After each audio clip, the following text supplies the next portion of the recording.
Hi YouTube family, Lisa A. Romano here, the ACOA life coach, and today I want to talk about something that can be a little confusing, and that is codependency.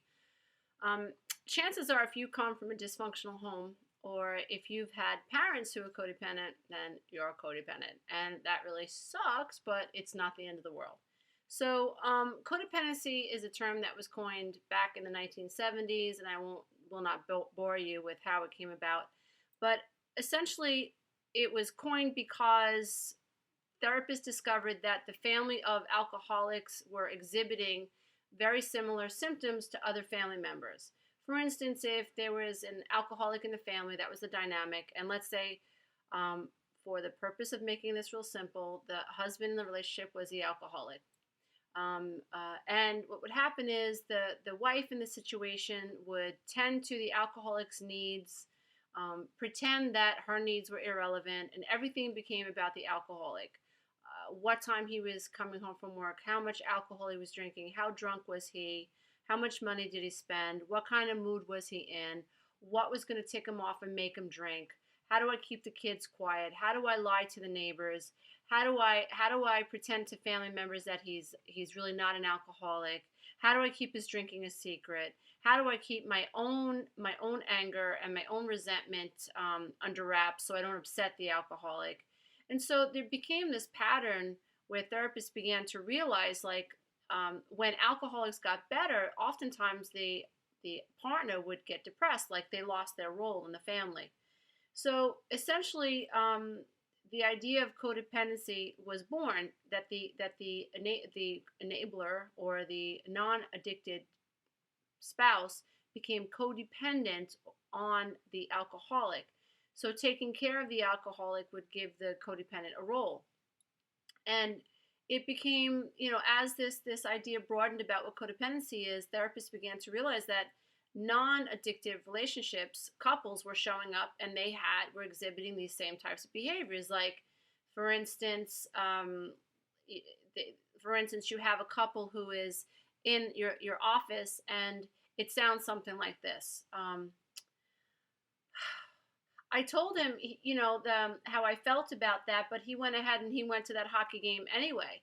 And I told him that I was not going to be able to be alone because he was out with his friends, and I don't know why he never listens to me, and he doesn't understand how nervous I get, and I don't understand. I do everything for him. I don't see my friends anymore. I don't hang out with my sister anymore. My whole life is wrapped up in this guy, and like, he doesn't do anything for me, and I get so sad and I get so depressed, and I don't understand. Like, I cook for him and I clean for him and I do everything for him, and like, he makes me feel invisible. And so, like, I don't understand. So, like, why doesn't he do what I want him to do? I don't understand. If I do everything for him, then he should do everything for me. And now he wants to walk out in the relationship. I did everything for him. I did everything for him. I gave up my life for him. I quit school for him. I had kids with him. I have no life. I don't understand what's so hard about him just doing what I want him to do. And that's pretty normal. That's how a lot of people think. Like, partners in relationships, they give up their lives and they make the other person the center of their universe, and they really do think that they're a martyr for doing that. And they really do. They don't understand when the partner isn't reciprocating. And oftentimes, what happens is someone like that who is like, "Listen, I gave up my life for you." What they're really trying to do is manipulate you into taking care of them.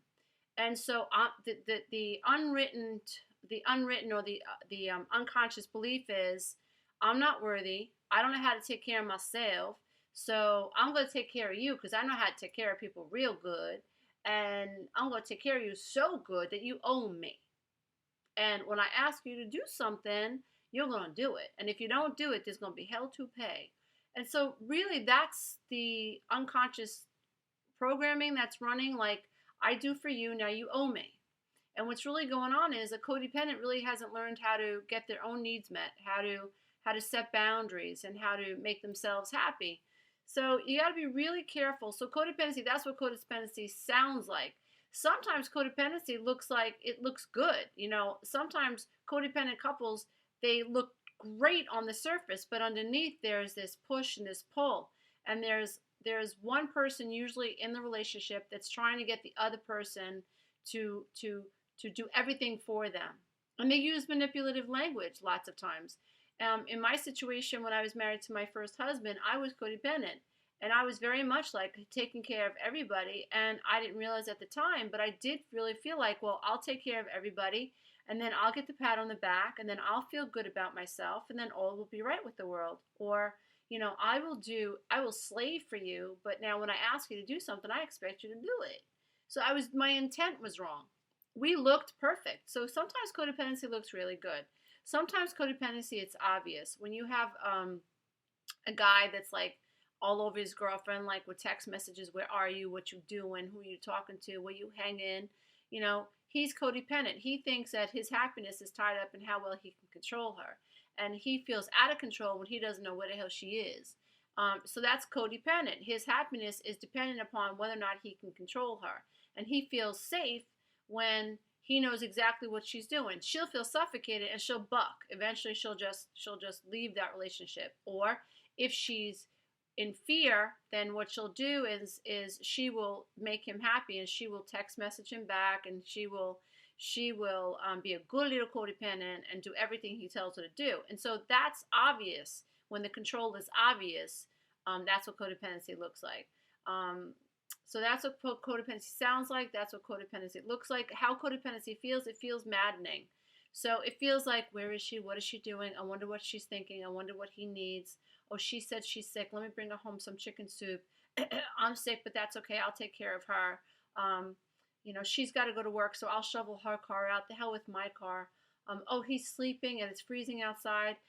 Let me go shovel before my husband gets out of bed so he doesn't have to shovel. Let me, get the snow off his car because I don't want to upset him, and I want him to think that I'm a good little wife. And let me make him a nice hot breakfast, and let me powder his butt on the way out the door. While I could use some sleep. The baby was breastfeeding till like 4 o'clock in the morning, and I got no sleep. But that's okay. I'm a good mom, and my kids need me, and my husband needs me, and I feel like crap. But I'm not gonna take a nap because I have to be at that PTA meeting, and I have no right to stop. And my laundry's like overflowing. But my best friend, she needs help doing her laundry, so I'll just forget my laundry and I'll go do her laundry. And I have to go pick up my sister's kids, and I'm really tired, but I might as well go pick up her kids. That's what codependency sounds like in your head. When you're codependent, you put everything and everyone above your needs. Now, it looks like you're doing a really nice thing, but it's really not nice for anybody, because you're teaching your kids not to set boundaries. You are dishonoring yourself, and you're running yourself ragged, and you're going to end up secretly being resentful. In time, you're going to end up resenting these people you're taking care of. You are also teaching other people how to be real selfish and how to walk all over you. And so when you are a codependent mom and you're overdoing for your children, you're not serving them. You're teaching them to take. You're not teaching them to the give and the take. And you're not teaching them about boundaries. You're also not modeling healthy behavior in the sense that, we all have to tend to our own needs in terms of when we get tired and what the boundaries are. And if you're not exerting boundaries in your life, then you're teaching your children to either get walked on or to be a taker. And so that's what codependency sounds like. That's what codependency can look like. That's what codependency can feel like in your body. When you are more concerned about how other people feel than you are about how you feel, when you're more concerned about what other people think about you than what you think about you or what you think about them, you is codependent. You got the codependent bug. And what's wrong with you is the programming, but you at your core are divine. What's wrong with you is the way you've been programmed to think. And that is fixable, dear one. So I hope that helps clarify some stuff for you. If you're interested in a session, go to my website and just click new clients, click here, and I will get in touch with you within 24 hours and hopefully be able to have a session with you. If you're interested in the upcoming teleclass, I say get in now. I have a few seats left. And also, please consider checking out my books. They're available at Amazon, and also they're available for free download at audible.com with their free trial. Namaste, everybody. Bye. Happy healing.